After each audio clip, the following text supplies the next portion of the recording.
হযরত ওমর রাদিয়াল্লাহু তাআলা আনহু একদিন যখন নাকি মানুষের বাড়িতে যাইতেছেন, হঠাৎ গিয়ে দেখেন গভীর রাত একটা ঘরের চুলার মধ্যে আগুন জ্বলে, আগুন।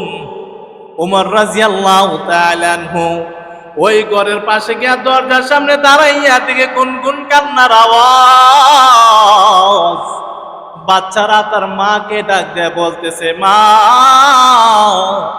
এত সময় হয়ে গেল, তুমি আমাদের জন্য খাবার এখনো বানাও নাই। মা ওই বাচ্চাদেরকে ডাক দেয়া বলে, বাচ্চারা, আমি মা একটু পর তোমাদেরকে খাবার দিবে, একটু ধৈর্য ধরো, ধৈর্য। কিন্তু বাচ্চারা, ছোট মানুষ, পেটের ক্ষুধায় বারবার মা মা বলে চিল্লায়। ওমর রাদিয়াল্লাহু তাআলা আনহু ঘরের দরজা দেখা হযরত ওমর রাদিয়াল্লাহু তাআলা আনহু বারবার ওই বাচ্চাদের কান্নার আওয়াজ শুনতেছেন।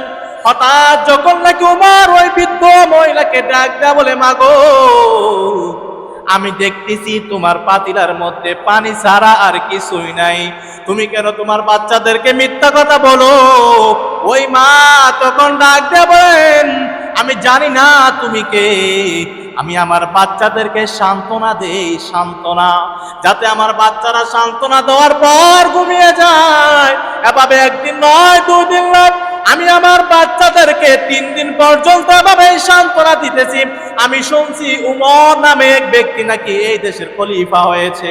যদি সত্যি আল্লাহ হতো, তাহলে আমি আজকে এত কষ্ট করে থাকতাম না। যদি সে সত্য ইমানদার হয়ে যেত, তাহলে আজকে আমি এখানে না খেয়ে আমার সন্তানদেরকে মিথ্যা কথা বলতাম না। এই কথা শোনার পর উমর রাদিয়াল্লাহু তাআলা বাইতুল মালের দিকে দৌড় দেয়। বাইতুল মাল যাওয়ার পর ওনার খাদেম ছিল আসলামকে ডাক দেয়া বলে, খাদেম, তুমি আমার মাথায় আটার বস্তা তুলে দাও। হযরত ওমর রাদিয়াল্লাহু তাআলা আনহুকে খাদেম ডাক দেয়া বলে, খলিফাতুল মুসলিমিন, আপনি অর্ধ জাহানের বাদশাহ, আপনি কেন মাথার মধ্যে আটার বস্তা নিয়ে যাবেন? এমনি ওই ওমর রাদিয়াল্লাহু তাআলা আনহু ওই আসলামকে ডাক দেয়া বলে, আসলাম, কাল কিয়ামতের ময়দানে আমার মালিক আমাকে যখন প্রশ্ন করবে, ওমর, তোমার খেলাফত কালে একজন বৃদ্ধ মহিলা না খেয়ে জমিন থেকে বিদায় নিয়ে নিছে। এর ওমর, তোমার খেলাফত কালে যেহেতু একজন মহিলা, বৃদ্ধ মহিলা না খেয়ে দুনিয়া থেকে বিদায় নেয়, তাহলে তুমি আজকে জাহান্নামে চলে যাও। ওই দিন আমি উমরকে কেউ বাঁচানোর জন্য সামনে আসবে না। আজকে যেহেতু আমি সুযোগ পাইছি, এই জন্য আমি উমর আটার বস্তাটা মাথায় নিয়া আমি ওই বৃদ্ধ মহিলার বাড়িতে চলে যাব। বৃদ্ধ মহিলার বাড়িতে আটার বস্তা নেওয়ার পর উমর রাদিয়াল্লাহু তাআলা নিজের হাত দ্বারা রুটি বানাইয়া ওই বাচ্চাদেরকে খাওয়ায়। ওই বাচ্চাদেরকে খাওয়ানোর পর যাওয়ার সময় বলে, অগমা, আগামীকালকে আপনি উমরের দরবারে যায়েন, যাওয়ার পরে দেখবো আপনাকে কোনো ব্যবস্থা আমি করতে পারি কিনা। তখন ওই মহিলা আল্লাহ তাআলার কাছে ডাক দিয়া বলে, রে মালিক, এই নওজোয়ান আমি মায়ের জন্য এত কষ্ট করলো, এই নওজোয়ান আমি মায়ের জন্য মাথার মধ্যে আটা নিয়ে আসলো। ওগো রব্বুল আলামিন, আজকে যদি উমর না হইয়া ওই ব্যক্তিটা যদি খলিফাতুল মুসলিমিন হতো, তাহলে সমাজের মানুষ না কে কেউ মৃত্যুবরণ করতো না। এমনি উমর রাদিয়াল্লাহু তাআলা আনহু বাসার দিকে রওনা। সকাল হওয়ার পর ওনার খাদেম আসলামকে গিয়ে বলেন, আসলাম, ওই বৃদ্ধ মহিলাকে আমার দরবারে নিয়ে আসো। আসলাম যখন নাকি ওই বৃদ্ধ মহিলার কাছে যায়, বললেন, খলিফাতুল মুসলিমিন উমর আপনাকে তার দরবারে যাওয়ার জন্য বলছে। মহিলা ভয় পেয়ে গেল, আতঙ্ক।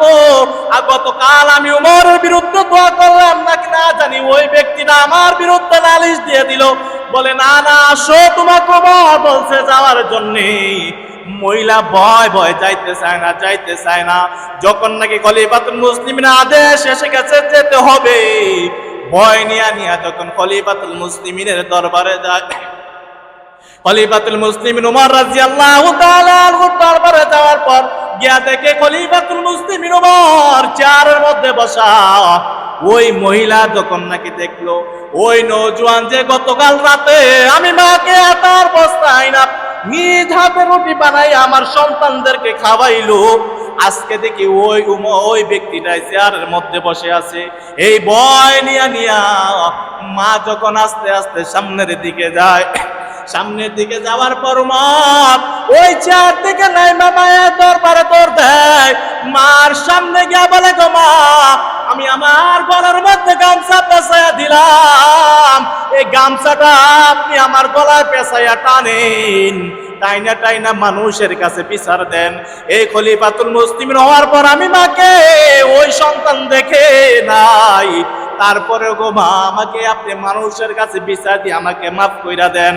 যখন নাকি ওই মহিলাকে কথা বলতেছে, মা দুই চোখের পানি ফালাইয়া কান্দরে, মালিক এই যে ব্যক্তি যেহেতু খলিফাতুল মুসলিমিন ওমর, আমি জানি না আল্লাহ রাব্বুল আলামিন এমন খলিফা, আল্লাহ তুমি তাকে যুগ যুগ ধরে বাঁচিয়ে রাখে। সুবহানাল্লাহ বলেন।